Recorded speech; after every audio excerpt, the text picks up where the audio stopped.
अहले बैत से मोहब्बत कर सकते हैं, सिर्फ राफजी करते हैं? राफजी कुछ नहीं करते भाइयों, वो तो सिर्फ सियासत करते हैं।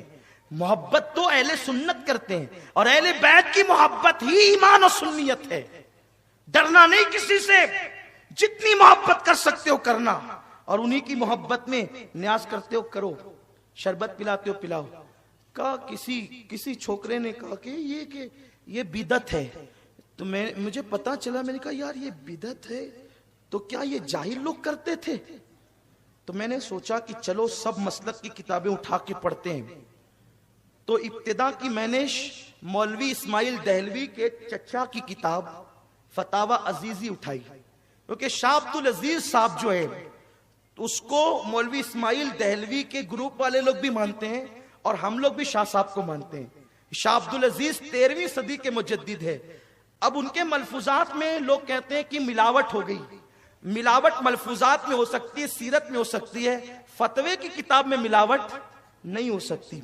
तो जब शाह अब्दुल अजीज साहब को मैंने कहा या शाह अब्दुल अजीज अल मदद, इसलिए कि हम नबी की अहले बैत से ही मांगते हैं, और जो अहले बैत के गुलाम है उनसे भी मांगते हैं। और ये जो शाह अब्दुल अजीज है ना, वो फारूक आजम की औलाद में से है, हज़रत फारूक आजम की औलाद में से है। शाह साहब की जब फतवे की किताब खुली तो उसमें लिखा, शाह अब्दुल अजीज से किसी ने पूछा मुहर्रम शरीफ में न्याज करना कैसा? न्याज खाना पकाना नहीं, न्याज का। अच्छा, ये न्याज इतना अहम टॉपिक नहीं है कि मैं इतने हुसैन का जिक्र करते करते करूं, लेकिन दरअसल बात यह है कि जब कभी किसी चीज का इनकार हो तो बात को खोल देना चाहिए ताकि लोगों में इख्तिलाफ ना हो। पूरा शहर, मैं अपने शहर को मुत्तहिद देखना चाहता हूं, इसलिए कोई गड़बड़ मत करो, मुत्तहिद रहो। और इत्तिहाद कहां होगा? अल्लाह की रस्सी पकड़कर, और अल्लाह की रस्सी अहले बैत है, इनको पकड़ो, मुत्तहिद हो जाओ। मेरे भाइयों, तुम अहले बैत को चाहते हो ना, तुम्हारे सर पैर की जूतियां मेरे सर का ताज है। ये लफ्फाजी नहीं, ये हकीकत है। मैं एक मुहर्रम से लेकर कल तक तड़पता रहा, कब जाऊंगा मालेगांव, तो मेरी कौम से मेरी मुलाकात कब होगी, कब इनको पैगाम पहुंचाऊंगा, कब जिक्र हुसैन करूंगा, क्योंकि मेरी तो तमन्ना ही है, मेरा वजीफा यही, मेरी जिंदगी यही, मेरी बंदगी यही है, सब मेरे लिए यही है। बल्कि दुआ यही, अल्लाह उस वक्त मौत देना जब मैं जिक्र मौला हुसैन कर रहा हूं, मेरी जबान पे हुसैन का नाम और रूह जा रही हो, ये अपनी दुआ है। वो भी पढ़ दो शाह अब्दुल अजीज साहब वाली, और ये भी बात मुकम्मल कर दो ताकि बात खत्म हो जाए। शाह अब्दुल अजीज साहब से किसी ने पूछा कि न्याज बनाना कैसा, हुसैन पाक की न्याज बनाना कैसा? हजरत शाह अब्दुल अजीज कहते हैं, जब मुहर्रम की 10 तारीख आती है तो मैं अपने मदरसे की छुट्टी दे देता हूं। मेरे मदरसे की छुट्टी हो जाती है।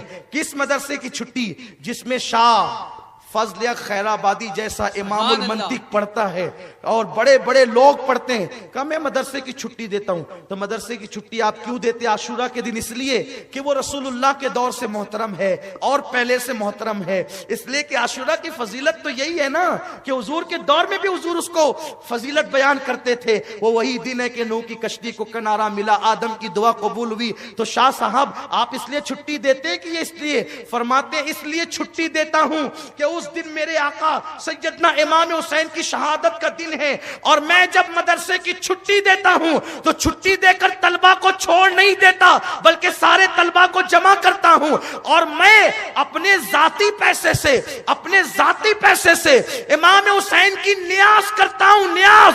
और उधर न्याज तैयार होती है और मैं इमाम हुसैन की शहादत पढ़ता हूं, इमाम हुसैन का जिक्र पढ़ता हूं, और फिर ये होता है उधर न्याज बन रही है, इधर शहादत हुसैन का जिक्र हो रहा है। जब न्याज आ जाती है, फरमाते हैं मैं इमाम हुसैन की बारगाह में फातिहा पढ़ता हूं, खाना सामने रखकर फातिहा पढ़ता हूं। फिर फौरन फातिहा के बाद खाना नहीं होता, हम सब लोग उठ करके खड़े हो जाते हैं, और खड़े हो करके फिर हम इमाम हुसैन पर और करबला वालों पे सलाम पढ़ते हैं। सिर्फ नबी पर नहीं, आले नबी पर भी सलाम पढ़ते हैं। फरमाते हैं जब मैं हुसैन पर करबला का तसव्वुर करके सलाम पढ़ रहा होता हूं तो उस वक्त मैं अपने दिल के करीब इमाम हुसैन को पाता हूं, इमाम हुसैन की कुर्बत महसूस करता हूं। ये शाह अब्दुल अजीज साहब, न्याज का तसव्वुर यहां से, शरबत का जिक्र यहां से है। इमाम मोहम्मद बाकिर रदी अल्लाह तबारक व तआला अन्हु, किसी ने कहा हज़रत जाबिर आपके नाना के सहाबी हैं, इसी मोहल्ले में रहते हैं। कहा मैं अपने नाना की सहाबी को देखना चाहता हूं। जियारत करना चाहता हूं। उनसे कहो अगर वो इजाजत दे तो मैं आ सकता हूं। इजाजत है, आ सकता हूं। एक खादिम गया, ए हजरत जाबिर, इमाम मोहम्मद बाकिर जो इमाम ज़ैनुलाब्दीन के बेटे हैं ना, आपसे मिलना चाहते हैं और वो आपके मोहल्ले में आए हैं। आप गुस्से में आ गए, तुम लोग क्या करते हो? अभी आकर मुझे कह रहे हो कि वो मिलना चाहते हैं। अरे मेरे मोहल्ले में आए थे तो पहले ही मुझे बता देते। मेरे मोहल्ले में आए थे तो पहले ही मुझे बता देते, मैं खुद जाकर के उनकी बारगाह में हाजिर होता। क्योंकि वो हैं 6-7 साल के बच्चे, लेकिन उनकी रगों में नबी का खून है, अहले बैत है, वो हुजूर की औलाद है। मैं खुद जाता, लेकिन चूंकि अब उन्होंने कहा आने का, बोलो आ जाएं, घर तो आप ही का है, आ जाएं। और फरमाया जब वो निकलने लगे उठ करके मेरे यहां आने के लिए, मुझे इत्तला कर देना, वो वहां से निकलेंगे, मैं ताजीम के लिए यहां से खड़ा हो जाऊंगा। ये सहाबी का मसलक है, सहाबी का। और नबी के नाम पर हम उठ के खड़े होने में तसाहुली करते हैं। वो 6-7 साल के नबी के घराने के बच्चे के लिए उठ करके कहते हैं मैं खड़ा हो जाऊं। और उसके बाद इमाम मोहम्मद बाकिर आए, किसी ने कहा आ गए इमाम बाकिर आ गए। तो जैसे ही कहा आ गए तो कहा कहां है? नाबीना हो गए थे, घुटने जमीन पे टेक दिया। किसने? सफेद दाढ़ी है, नबी का शागिर्द है, सहाबा में आलिम है, आलिम सहाबा में आलिम है। अल्लाह अकबर, अपने घुटने जमीन पे रख दिए और अपने लबों से इमाम बाकिर के पैर चूमने लगे। इमाम बाकिर के पैर चूमते हैं। इमाम बाकिर ने बामुश्किल उठाया, आप क्या करते हैं? आप मेरे नाना के साहबिया। कहा आप पहले बैठ हैं, रसूल के शहजादे हैं आप, मुझे चूमने दे। पैर चूमने लगे। और जब उठ करके खड़ा किया, उठाकर खड़ा किया गया तो अपना हाथ लिया और इमाम बाकिर के सीने पे मलने लगे। अपना हाथ लेकर इमाम बाकिर के सीने पे, कहा कपड़े के अंदर हाथ डालकर सीने पे मल रहे हैं। और उसके बाद अपनी नाक पे हाथ रखा, अपनी नाक पे हाथ रखकर मुस्कुराने लगे। इसलिए कि जो आशिक होते हैं उनको नबी की औलाद के खून की खुशबू आती है। खुशबू जिनको नहीं आती वो अपने इश्क को तोल ले कहां है। इसलिए कि कौन है आले नबी, कौन नहीं है, इसी में अटके हुए हैं। तुम्हारी नाक ईमान की बंद है, ईमान हो तो नाक हो ना। खुशबू इमाम अहले सुन्नत को आई थी ना, आपने वो वाकया सुन रखा है। वक्त खत्म हो रहा है, बल्कि खत्म हो गया है, जल्दी खत्म करना है। 5 मिनट पहले हमारी शर्त ये है, खत्म हो जाएगी गुफ्तगू। सीने पे हाथ मला किसने? जाबिर ने। बूढ़े हैं, इल्म वाले, बहुत बड़े आलिम हैं, सहाबी हुजूर के शागिर्द हैं। और नाक में हाथ रख करके खुशबू सूंघी और उसके बाद कहा मोहम्मद बाकिर शहजादे, जरा अपना कान मेरे मुंह के पास तो लाओ। इमाम बाकिर ने कान ले गए। जी फरमाइए, क्या कहना चाहते हैं? कान में चुपके कुछ कहा तो इमाम बाकिर इतना हंसे कि आपके सारे दांत दिखे। बहुत खूबसूरत थे इमाम मोहम्मद बाकिर। कभी इंशाल्लाह बताऊंगा कितने खूबसूरत थे। इतने खूबसूरत थे कि जवानी में चेहरे पे पर्दा डालना पड़ता था। कभी इंशाल्लाह इस पर गुफ्तगू होगी। तेरी नस्ले पाक में है, बच्चा बच्चा नूर का, तू है ऐने नूर, तेरा सब घराना नूर का। इमाम बाकिर के कान में कुछ कहा, इतना हंसे कि दांत सब दिखे, चमक वाले दांत सब दिखे। इमाम बाकिर ने कहा अच्छा अब मैं चलता हूँ। इमाम हजरत जाबिर ने कहा ठीक है। और जब ये निकले शागिर्दों ने घेर लिया। ए जाबिर, आपने इमाम मोहम्मद बाकिर को क्या कहा, हमें बता दें।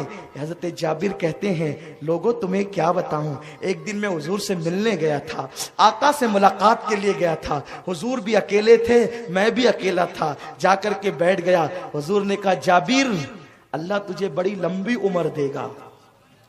अल्लाह तुझे, गैब दा नबी करे, अल्लाह तुझे लंबी उम्र देगा, लंबी उम्र देगा अल्लाह तुझे। इतनी लंबी तू मेरे हुसैन की जवानी देखेगा, उसकी शादी देखेगा, फिर उसका बेटा ज़ैनुल आबिदीन देखेगा और उसका बेटा मोहम्मद बाकिर पैदा होगा, उसको भी तू देखेगा। तेरी उम्र इतनी लंबी होगी और एक दिन मेरा बाकिर तेरे घर आएगा। ओ जाबिर, मैं तो आता रहा हूं, मेरे बेटे के बेटे का बेटा भी तेरे घर आएगा, अल्लाह तुझे इतनी लंबी उम्र देगा। जब मोहम्मद बाकिर आएगा ना तेरे घर पे, तो उसके कान में मेरा सलाम कह देना कि तेरे नाना ने बाकिर तुझे सलाम कहा है, तेरे नाना ने तुझे सलाम कहा है। तो कहा मैं बहुत बेफिक्र था कि मुझे मौत नहीं आएगी, नहीं आएगी, नहीं आएगी, नहीं आएगी। क्यों? इसलिए कि मेरा ईमान है जब तक बाकिर मेरे घर ना आएंगे, रसूल ने कह दिया कि बाकिर घर आएंगे, तो जब तक बाकिर घर ना आएंगे उस वक्त तक मुझे मौत नहीं आएगी। ए मेरे शागिर्दों, अब मेरा कफन तैयार कर लो, इसलिए कि मैंने नबी की अमानत आले नबी तक पहुंचा दी है।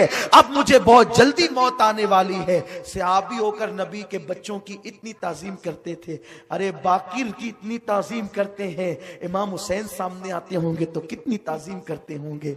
इंशाअल्लाह